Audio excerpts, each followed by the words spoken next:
This is important because this gets reinterpreted by others. It stands for Crisis Intervention Team. A lot of times in law enforcement they call it Crisis Intervention Training. It's not Crisis Intervention Training, it's team. It's this team. The team is 3 partners.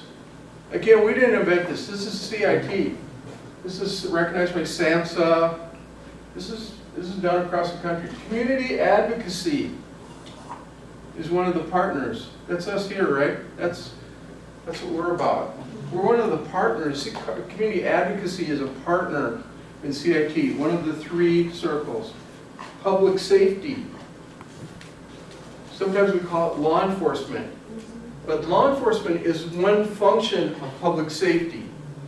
Police officers, I don't know, in Nebraska and Minnesota, they're licensed as peace officers. Not as police officers, as peace officers. Their role is public safety. One piece of that is law enforcement, and then mental health, that's the 3rd circle. So we call 911, community, call 911, and then how do we partner on that response with mental health, with community? How do we help community understand this issue of crisis, de-escalation, crisis response, not just the acute response, not just that short-term response in that crisis moment, but the chronic issues. What caused the crisis? What set of conditions, environmental conditions, historical conditions, respond to that whole person, body, heart, mind, and spirit. What is going on with that whole person that caused that crisis? You have to help the community understand that. It's not just about the behavior. One of the things that causes this use of force is responding to that behavior. We just want to stop the behavior. But focusing on the behavior is what causes us to hurt people. Because there's reasons for the behavior.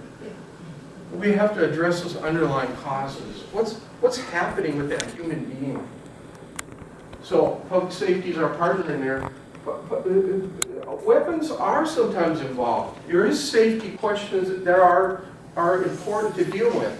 But not just by using force and overwhelming people, but how do we get that person to put down the knife? And then mental health. So the police officers knew that Zach Bearhills had a severe mental illness. He had a very serious medical condition,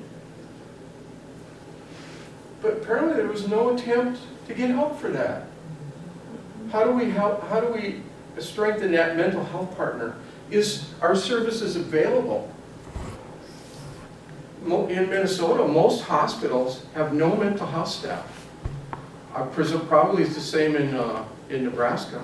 Small rural hospitals, we don't have mental health because reimbursement is low. It's the lowest reimbursed specialty in medicine is psychiatry. We think it's a behavior problem. We don't think it's an illness because of historical ignorance and whatever it is that caused us to have that misunderstanding. So this is the team. So when we say CIT, we're not talking about police, we're talking about police, community advocacy, mental health, coming together. This overlap, this is what we want to hopefully do with you guys here in Omaha. Bring those 3 partners together. So often around the country, CIT is initiated by police. They do the training. They say, okay, we have a CIT program. But they fail to connect with community. They fail to have that strong connection with mental health. So how do we make an actual CIT program so that in the community we can work on the issue of our services available? Is it just 9 to 5? Well, most crises occur late at night. Are services available? How do we do that? Do we have to make an appointment? Is the appointment in 2 months? All too often. How do we move that up so in a crisis we can actually get the help? What are those things that we can do concretely in the community? How can we provide training for community members? How can we listen to community? Community understands the system because they're in the system. They see what works and what doesn't work. How do we listen to that, learn from that? So that's the idea of the conversation, is the community inviting the other two partners to come together and form a real CIP program. That's the way I think about it.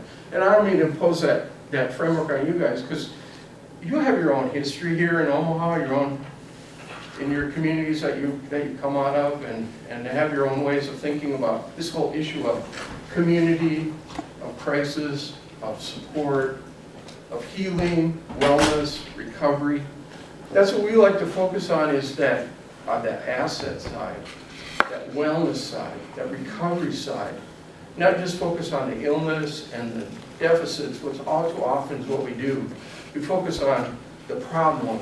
We want to focus on, what's our strength, both as individuals, as community. We have what we need to address this challenge. How do we find those and mobilize those resources? So that's kind of the way we think about those 3 circles.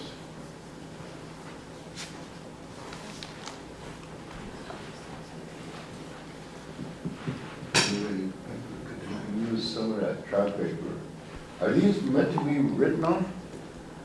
We have to ask Cindy. I don't think those are. I'll I think just this that. is, Put them up here. Yeah. Let me see that. is it, yeah, that